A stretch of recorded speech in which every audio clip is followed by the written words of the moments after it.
Hello दोस्तों, welcome on my YouTube channel profit के videos. तो दोस्तों, हम आज जानने वाले हैं कि मार्केट में जैसे आपने आज देखा होगा, हमें भयंकर तेज़ी के बाद भयंकर गिरावट इस मार्केट में हमें देखने को मिली है। इसके अलग अलग रीजंस भी है दोस्तों। जैसे कि आपने पिछले कुछ दिनों पहले देखा कि स्टॉक्स में कंटिन्यूसली एक निफ्टी में अगर आप देखें तो निफ्टी में एक टॉप बन चुका है, जहाँ से हमें कंटिन्यूसली हर सेक्टर में गिरावट देखने को मिल रही है। भले ही पिछले कुछ दिनों पहले हमें कभी बाउंस बैक भी आते हुए नज़र दिखाए, बट जैसे हम अगर रेगुलर बेसिस पे पिछले कुछ दिनों से देखें तो स्टॉक मार्केट कंटिन्यूसली अपने बॉटम से गिर रहा है, जिससे हमें पता चलता है कि मार्केट में गिरावट आने की संभावना काफ़ी ज़्यादा हो सकती है। और हमें इस गिरावट से दोस्तों ज़रूर डरना चाहिए, बिकॉज़ अगर आप शॉर्ट टर्म ट्रेडर हो तो वहाँ पे आपको 15-20% का इजीली लॉसेस आपके पोर्टफोलियो में दिखेंगे। आप एक बात समझ के चलिए, पिछले कुछ दिनों से अगर आप देखें तो एफआईआर्स कंटिन्यूसली हमें सेलिंग करते हुए दिख रहे हैं। अगर आप बात करें अक्टूबर मंथ जैसे ख़त्म हुआ है, नवंबर के 3rd वीक से हमें यहाँ पे गिरावट देखने को मिली है। अगर हम इसे डेली के बजाय वीकली टाइम पीरियड पे भी देखें तो आप कंटिन्यूसली देख पा रहे हैं, पिछले जैसे एक टॉप बना था 18,600 का, वहाँ से कंटिन्यूसली हमें स्टॉक्स में या निफ्टी इंडेक्स में गिरावट देखने को मिली है। और ऑलरेडी पिछले कुछ दिनों के से हमें जैसे गिरावट देखने को मिली थी, जो कि लोअर थी 16,782 की, वहाँ से हमें कुछ बाउंस बैक्स भी आते दिखे हैं।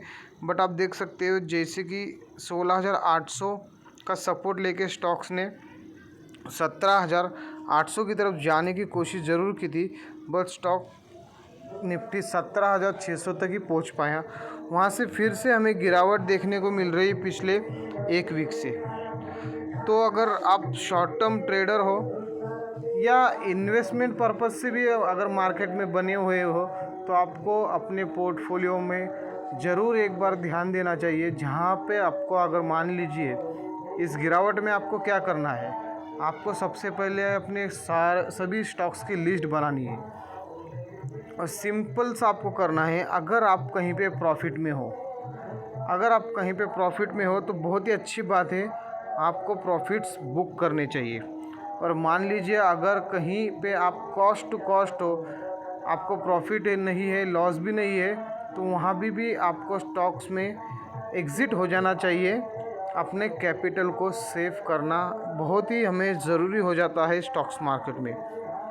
प्लस पिछले 1-1.5 साल से स्टॉक मार्केट में हमें काफ़ी लंबी रैली देखने को मिली है, जो कि हम ये समझ के चल सकते हैं कि आने वाले दिनों में हमें स्टॉक मार्केट में ऐसी एक गिरावट की रैली भी देखने को मिल सकती है।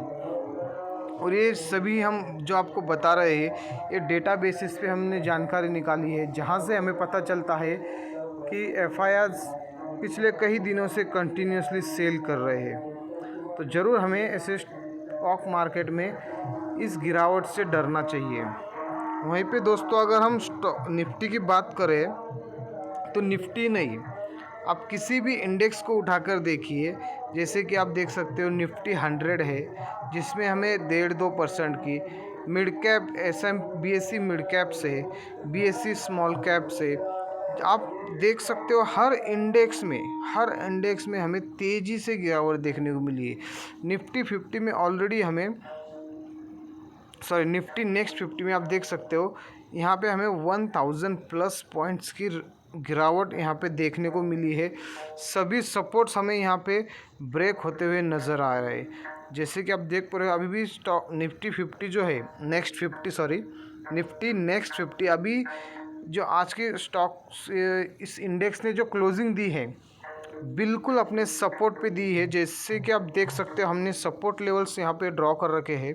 ऑलरेडी फर्स्ट सपोर्ट से स्टॉक ने वापस बाउंस बैक किया, सेकंड सपोर्ट से वापस से इंडेक्स ने बाउंस बैक किया, बट यहाँ पे चांसेस बहुत ज़्यादा है कि यहाँ से हमें ब्रेक डाउन देखने को मिल सकता है। और ब्रेक डाउन हमें काफ़ी बड़ा देखने को मिल सकता है।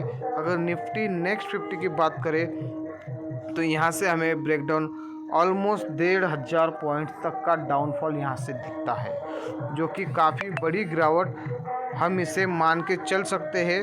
और बाकी अगर आप और भी ऐसे इंडेक्स देखें, कोई इंडेक्स दोस्तों यहाँ पे बचा नहीं है जहाँ पे हमें गिरावट देखने को नहीं मिली है। तो हमें ज़रूर इसे मार्केट से डरना चाहिए और अपने कैपिटल को सेफ रखना चाहिए। सिंपली हमें अपने स्टॉक्स में अगर प्रॉफिट्स है तो वहाँ से एग्ज़िट करना चाहिए, अगर कॉस्ट टू कॉस्ट भी है तो वहाँ से भी एग्ज़िट करना चाहिए।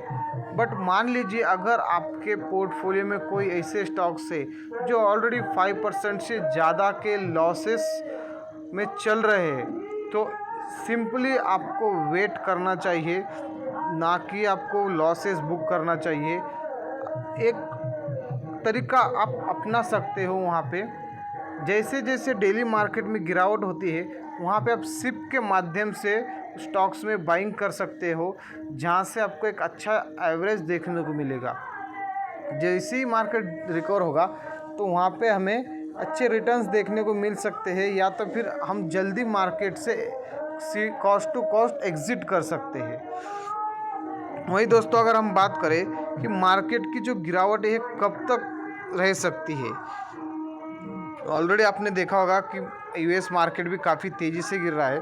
वहाँ पे भी फेड के आउटकम्स आ चुके हैं, जिन्होंने जो ब्याज दरें होती है, जो कई लोन्स लेते हैं लोग, होम लोन्स वगैरह, तो वहाँ पे अमेरिका की गवर्नमेंट्स अभी हमें ब्याज दरों में बढ़ोतरी करती दिखाई देगी, जिसके कारण भी मार्केट में इम्पैक्ट हुआ है। और एक चीज़ आप समझ के चलिए कि जब भी अगर कंटिन्यूसली एफआईज अपने स्टॉक्स को सेल कर रहे हैं, अपने अच्छे स्टॉक क्वालिटी स्टॉक को सेल कर रहे हैं, तो ज़रूर हमें ये समझ जाना चाहिए वो किसी ऑलरेडी उनको ऐसी कुछ खबर या किसी चीज़ के बारे में पता है कि आने वाले दिनों में मार्केट गिर सकता है।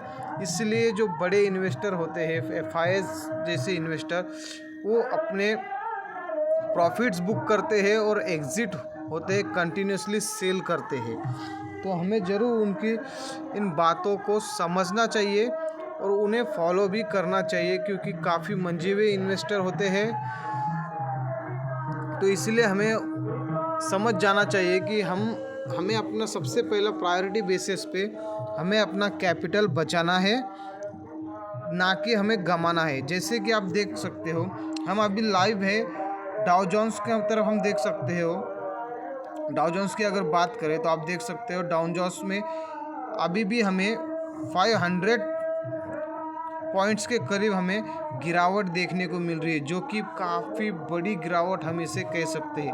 अगर हम डाउ जोन्स के चार्ट पैटर्न पे चले तो वहाँ से देख सकते हो स्टॉक्स ने पिछले कुछ दिनों से गिरावट के बाद एक अच्छे सपोर्ट लेवल यहाँ पर क्रिएट किए थे, बट जैसे ही सपोर्ट के नियर स्टॉक आते हैं वहाँ से ही स्टॉक ने बाउंस बैक चार्ज स्टार्ट किया था, बट फिर से स्टॉक्स वहाँ से डाउन हो रहे हैं, जो कि हमें दर्शाते हैं कि आने वाले दिनों में मार्केट में हमें और भी डाउनफॉल्स देखने को मिल सकता है। दोस्तों जैसे कि आप देख पा रहे हो, डाउ जोन्स ने काफ़ी बार इस लेवल्स को सपोर्ट से बाउंस बैक करते हुए हमने देखा है, जहाँ से स्टॉक बार बार सपोर्ट ले रहा है, बट यहाँ से फिर से स्टॉक नीचे आने की, इस सपोर्ट रेंज पे आने की तैयारी कर रहा है। तो वहाँ से अगर स्टॉक ब्रेक होता है तो हमें काफ़ी बड़ा डाउनफॉल देखने को स्टॉक्स में मिलेगा। अगर यूएस मार्केट नीचे गिर रहा है तो इंडियन मार्केट पे भी उसका इम्पैक्ट ज़रूर पड़ेगा। वहीं हम आगे चलते हैं। देन अगर हम जानते हैं निफ्टी में हमें कहाँ तक गिरावट देखने को मिल सकती है। ऑलरेडी दोस्तों अगर आपने हमारे प्रीवियस वीडियोस भी देखे होंगे, जो हमें काफ़ी दिनों से, जब से मार्केट में गिरावट स्टार्ट हुई तब से हम कवर कर रहे हैं हमारे वीडियो में कि हमारा टारगेट 16,000 तक जा सकता है। निफ्टी 16,000 तक के निफ्टी में हमें ब्रेकडाउन्स देखने को मिल सकते हैं, जो कि काफ़ी ज़्यादा चांसेस यहाँ पे नज़र आते हैं। अगर हम बात करें इस लेवल्स पे जो हमने बड़ी लाइन येलो लाइन ड्रॉ करी है, वहाँ पे हमें वहाँ तक निफ्टी में हमें गिरावट देखने को मिल सकती है। ऑलरेडी अगर दोस्तों बात करें हम, तो जैसे कि आप देख पा रहे हो पिछले कुछ दिनों से निफ्टी कंटिन्यूसली तीन बार सपोर्ट ले चुका है, जो कि फर्स्ट टाइम यहाँ, सेकंड टाइम यहाँ, देन थर्ड टाइम यहाँ पे स्टॉक फिर से निफ्टी आ रहा है। और वहाँ से चांसेस है कि निफ्टी जैसे इसे ब्रेक करता है, जैसे ही निफ्टी इस लेवल को ब्रेक करता है, तो हमें डायरेक्टली नेक्स्ट टारगेट जो होगा हमारा यहाँ पे होगा, जो कि है हमारा 16,000 के टारगेट के लिए हम इंतज़ार कर सकते हैं। निफ्टी में 16,000 तक की गिरावट आ सकती है, जो कि ऑब्वियसली आज की क्लोजिंग से 1000 पॉइंट्स तक की गिरावट हम यहाँ पे देख रहे हैं, जो कि डेटा हमें दर्शा रहा है कि कंटिन्यूसली यहाँ पे लॉसेस देखने को मिल रहे हैं। तो हमें इस मार्केट से ज़रूर सावधान हो जाना चाहिए, क्योंकि काफ़ी तरह की हमें, अगर आप देखें पिछले कुछ दिनों से ओमिक्रॉन की न्यूज़ेस आ रही थी, धीरे धीरे ओमिक्रॉन के केसेस बढ़ रहे थे, जो कि कोविड-19 की थर्ड रैली मान के चल रहे हैं। साथ ही अभी फेड के आउटकम भी आए हैं, जहाँ से उन्होंने अपने ब्याज में लोन्स जो भी अगर प्रोवाइड करते हैं, वहाँ उस ब्याज में बढ़ोतरी करने का ऐलान किया है। इस वजह से भी यहाँ पे हमें डाउनफॉल देखने को मिल रहा है। और एफआईआईज भी कंटिन्यूसली हमें सिग्नल सेलिंग करके सिग्नल दे रहे हैं कि मार्केट में हम बड़ी गिरावट देखने को रेडी रहना चाहिए, हमें मार्केट में बड़ी गिरावट आ सकती है।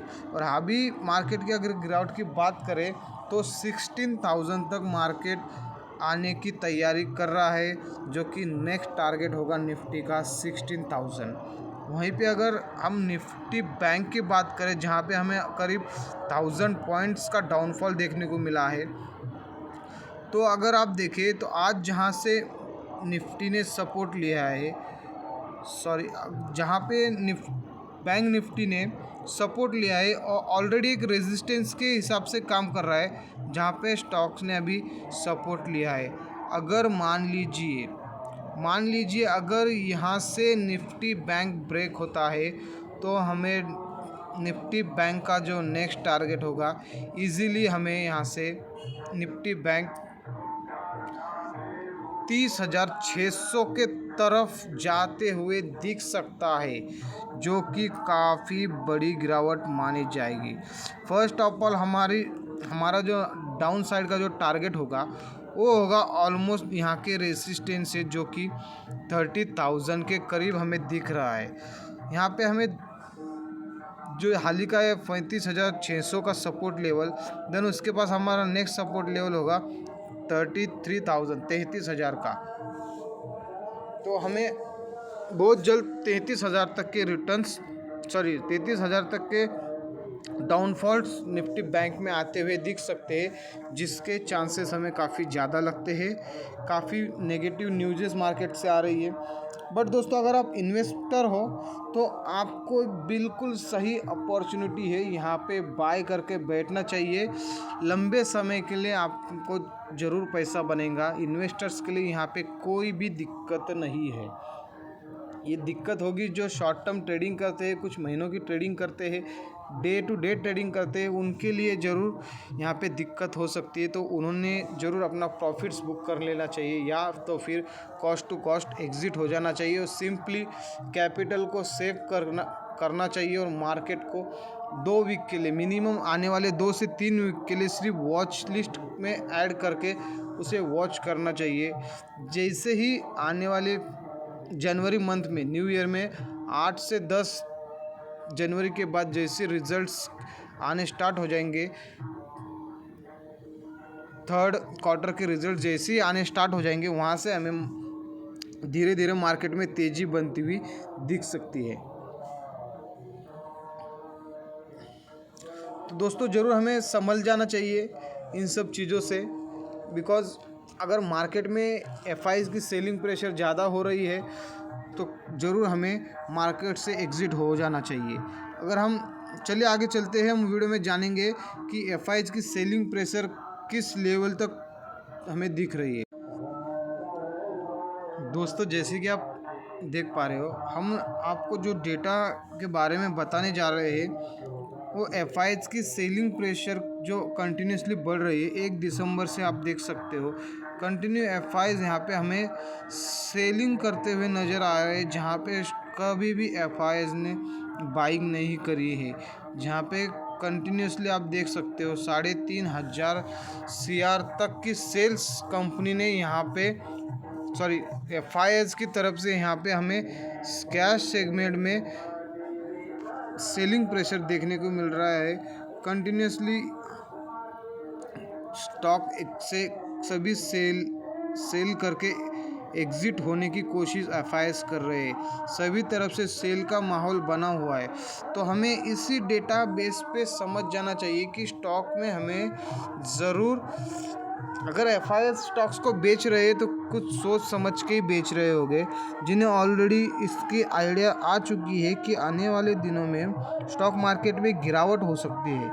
तो हमें इन चीज़ों को समझना चाहिए और अपने रिस्क को मैनेज करना चाहिए। और सबसे इम्पोर्टेंट, अगर आपको मार्केट में रहना है तो अपने कैपिटल को सेव करना चाहिए और चुपचाप से अपने स्टॉक्स जो भी प्रॉफिट्स में है, कॉस्ट टू कॉस्ट है, उन्हें सेल करके चुपचाप से मार्केट को वॉच करना चाहिए। और जैसे मार्केट में फिर से ट्रेंड स्टार्ट होता है, फिर से हमें एंट्री लेनी चाहिए।